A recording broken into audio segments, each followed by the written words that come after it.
Hello, hi, and welcome. If you're new here, my name is Sarah, and this is Wicked Reading. So today, I'm really excited because I'm going to be sharing with you guys the 24 books I want/need to read in 2024. I have been messing with this list for weeks now, and I need to stop. I finished the spread in my reading journal, so there's no going back. So the way I decided to approach my list was one, all of these books I physically own, so they're all on my physical TBR already. So I wanted to kind of work off that. I didn't want to put any books on this list that I don't have yet or want to just buy. I wanted to focus on the books I already own. Then two, I picked all these books based on 4 separate reasons. I have a stack of books that I have owned for over a year, so I really need to get to them.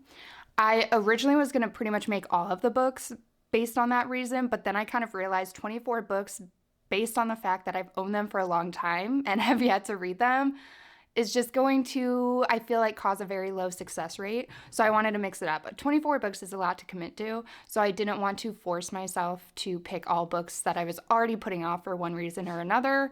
So I do have a stack of books based on that reason. The next reason I picked out some of these books is because they are a continuation or the finalization of series that I have started. So I have 6 books based on series that I need to either continue or finish. Then one of the reasons goes along with one of my goals for 2024, which is to actually read the books that I get from book subscription boxes, that being Fairy Loot and Nightworms. So I picked out 3 books for my Nightworms packages and 3 books for my Fairy Loot packages. And then the very last reason I picked some of these books is because I just really want to get to them. They're either new releases or new to me. I didn't want to exclusively make this list a chore, so I wanted to throw in a few that I am actually very excited to read, so I picked out 3 books to cover that category. So I'm going to go through these based on the reasons that I picked them, so I'll have timestamps down below, so they'll be split up into those categories of why they're on this list. But I did also want to share with you guys really quick the breakdown of the genres, because I have a little bit of a mix going on here. So out of the 24 books picked, 7 of them are strictly horror. There are 4 fantasy that I believe don't have romance in them, but I don't know fully, but I think that they don't. There are 8 romantasy, and a lot of those feed into the series I'm continuing. I have 3 books that I'm deeming as kind of like dark feminist, because I didn't really know where else to put them. One is like a Greek retelling, one is very gothic, and the other one is a thriller/crime. I have 1 book that is strictly romance. There's no fantasy, it's all humans, it's romance. And then there's one that is just kind of a random bizarre book that I have no idea what to categorize it as, and all I know about it is that it's weird. And also really quick, I'm not going to talk about these books in very much depth because we have 24 books to talk about, so they're going to be very quick, very brief.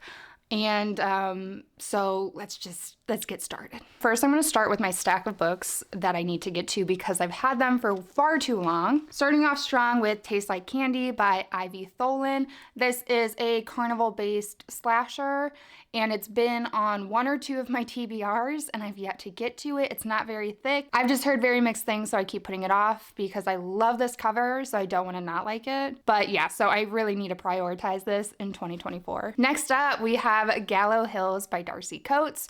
This is a haunted winery, I think.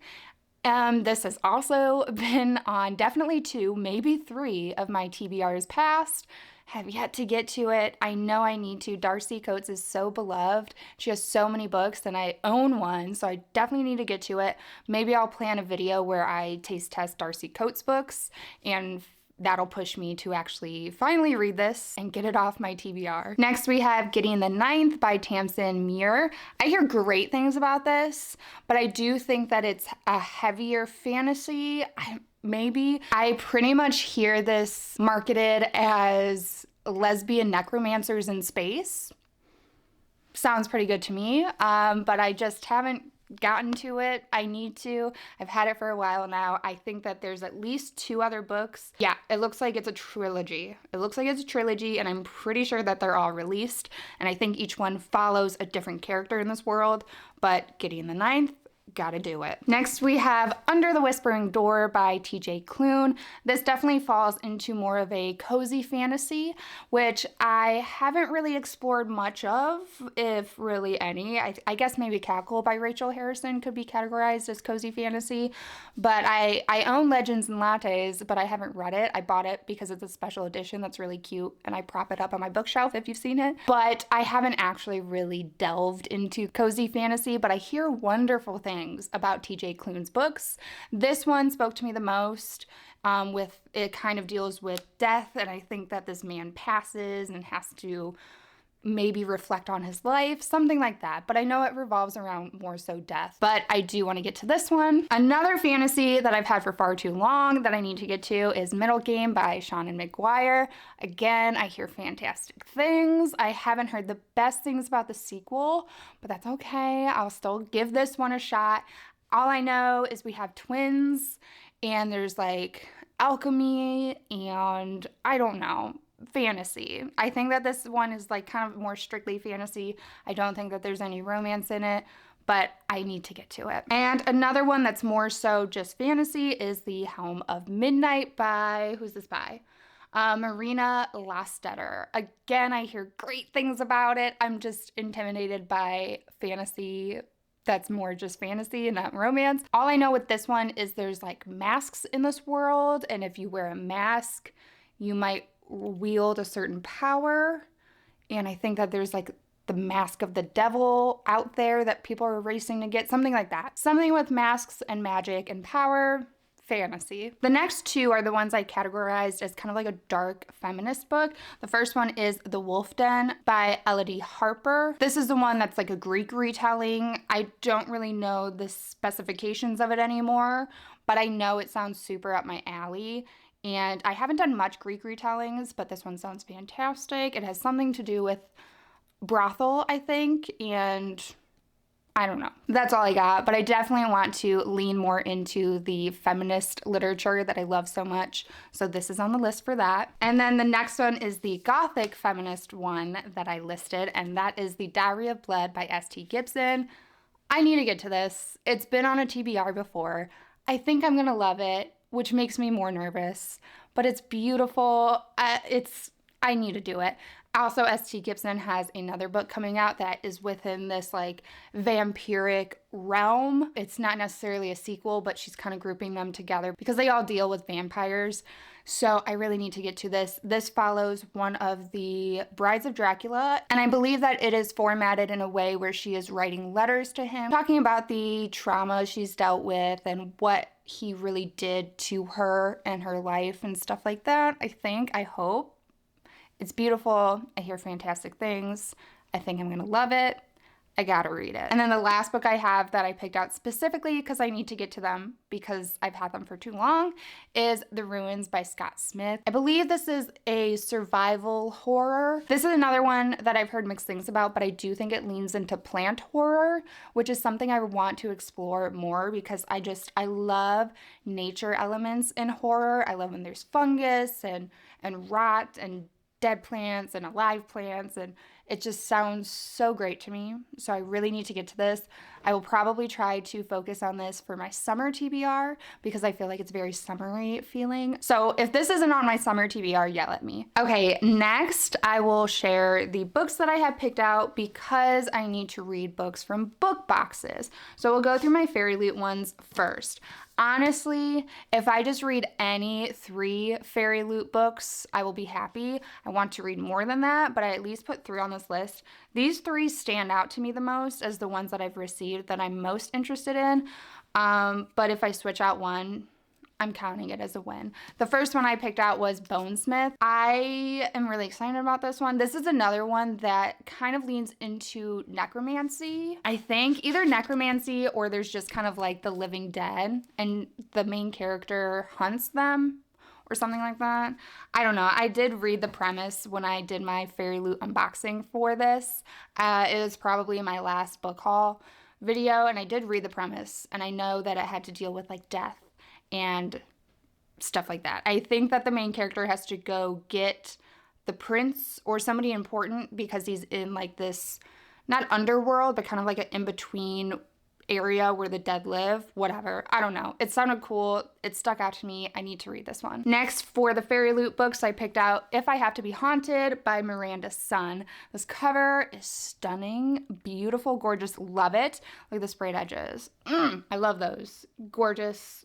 I love butterflies. This one's a YA romantasy, I think, and the young girl can actually either talk to or see the dead, and she ends up somehow communicating with another fellow high schooler that tragically died. And I don't know. I don't know. I don't know. I don't know past that. That's all I know. So this is on the list. And then finally, for the Fairy Loot ones, I picked out Divine Rivals by Rebecca Ross. I have heard nothing but fantastic things about this. This was available on KU about 2 months ago. I don't know if it still is. So check it out if you want to read it. If you have KU, see if it's on there. This is another I categorized as romantasy. I think it's more in the enemies to lovers realm. I think it's light fantasy, where these two journalists are kind of gunning for the same job, something like that, in this world that has some magic going on. I don't know. I've heard great things though. I need to read it. The next 3 books are all books from my Nightworms horror book subscription box. So the first one is The Spite House by Johnny Compton. This is like a haunted house / haunted person story. I don't really know. It's not very long, so I need to read it. Period. Next, we have How to Sell a Haunted House by Grady Hendrix. It's another one I've heard mixed things about. I will admit that the premise doesn't sound very interesting to me, but I've heard also that the premise really doesn't reflect what the story is and ends up being. I have heard people more so market it as a horror comedy Toy Story, which piques my interest a little bit more than the actual premise of this book, so we shall see. Next up is A White Horse by Erica T. Worth. This one's kind of cheating because I already had it on my winter TBR. Give me a break. Picking out 24 books is hard. So this one, we follow an Indigenous woman who is haunted by her mother after receiving a piece of jewelry from her cousin that her mother owned before she died. I have heard that this is much more of a character-based book, so not to expect much action. I've heard mixed things. I like a character-based book. I like a character study so long as I find the character interesting. Our character is sold to us as a heavy metal, ripped jeans, Stephen King novel lover. That does sound like a character that I would like, so hopefully I do. So moving into the books that are part of series, first I have Magnolia Parks, The Long Way Home by Jessa Hastings. I need to get to this. It's been about a year since I read the first Magnolia Parks. The reason I've been putting this one off is because I loved the first one. Loved the first one, hated the second one. Hated Daisy Hates so much. So it kind of turned me off from the series, but I do think that since we're going back to Magnolia Parks, the book will be what it was for me for the first one. I'm hoping. I loved the writing of the first one. It's a toxic relationship situation. This is the one and only true romance that I have. It's not like a fun romance because, like I said, it's toxic, but it is just like humans in relationships. Sorry if you can hear my cat playing. She has loud toys. I'm not going to stop her. She's a kitten. Anyways, so in this series of books, we are following a group of young 20-something-year-old socialites. Pretty much think Gossip Girl, but in the UK, and this friend group kind of sleeps around together, whatever. But in the Magnolia Parks parts, we follow Magnolia Parks and her relationship with this guy named BJ, and they just have a pretty like toxic, dramatic relationship. They're on again, off again. They do stuff to purposely piss each other off, stuff like that. So it's not a fun one, but the first one was so beautifully written. The amount of things I annotated in that book, the emotional turmoil I felt, I ate it up. I loved it. Like I said, hated the second one. We're gonna pretend that didn't happen, and hopefully this brings everything that the first one brought and more. Next up, I have Foxglove by Adeline Grace. This is a YA romantasy. The first book is Belladonna. I did enjoy it. I thought it was a really interesting premise. I think I give Belladonna 4 stars. It did feel a bit YA to me at times, but I'm very interested to see where this book carries on into. There's definitely going to be a third book. I don't know about a fourth. I don't know if it's planned to just be a trilogy. So this is just the continuation of that. Next up, I'm going to show these two together because they're in the same series, and that is the second and third book for the War of Lost Hearts trilogy. We have the second one, which is Children of Fallen Gods, and the third one, which is Mother of Death and Dawn by Carissa Broadbent. I need to finish this series. The first one was good. This is another romantasy. This is an adult romantasy series. The first one was good. I really enjoyed it. I think I gave that one 4 stars. I wasn't totally in love with the romance, with the love interest, but I'm hoping that this delves a little bit more into the kind of background chaos that was stirred up in the first one. In the series, we follow our main character, Tisana. In the first book, she is a slave. Very early on in the book, she ends up killing her master, and she is mixed with a magical race. So she decides to run away to a place called the Orders, where they kind of teach people how to hone their magic. She becomes an apprentice to a reluctant teacher. Romance ensues from that, and she wants to kind of really make a political stir, I guess, and release all the slaves and, I don't know, take on a very big mission. I don't know. So this is a continuation of that series. I need to finish the series so I can move on to other Carissa Broadbent series. So gotta get to these. I do actually think that I put Children of Fallen Gods on my winter TBR too, so another cheat. And then the final 2 books I will show together as a series as well is Tower of Dawn and Kingdom of Ash by Sarah J. Maas. This goes along with the No, it doesn't. This goes along with the Throne of Glass series by Sarah J. Maas. It is book 6 and 7, if you don't count The Assassin's Blade, which is like a prequel, I think. Don't quote me. I always forget. It's just a continuation of that. I can't even tell you what Throne of Glass is about because the way it starts is totally different than the direction it goes. So you wouldn't even have a good feel for what this book is about. It's just a fantasy with some romance. A lot of shit's going down in these books. So that brings us to the last 3 books that I have for this list. And these are all because I just can't wait to get to them. So the first one is the book that I did not know how to categorize as, and all I've heard is it's just weird and bizarre, and that is Earthlings by Sayaka Murata. So yeah, I don't even know what to tell you guys about this other than it's weird. This has been on my radar for so long, pretty much ever since I read Bunny, and I was on a quest to find books that were just fever dream weird. This has been on my radar. I finally own it. I need to get to it, and that's that. Next up, I picked out Touch of Night by Max Booth III. This is a horror, and all I know about it is marketed as Texas Chainsaw Massacre meets Stranger Things. Say no more. Say no more. That's all I need to know. I'm reading it. I'm excited. I hope it delivers. And then the very last book, which I'm also so excited to get to, but I know that it is going to make me so angry. It is going to raise my blood pressure. My heart is going to be racing. My blood is going to be boiling. So I know that I need to wait for a moment where I'm going to be able to channel that rage and energy.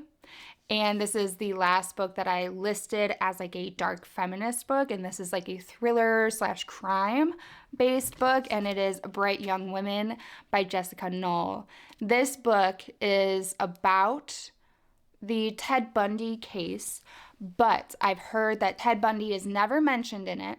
It is very much the killers in the background, and we are focusing on a survivor and victim of this serial killer and what she's going through and the aftermath of that. And it's very, very, very focused on the survivor and victim. So I love that.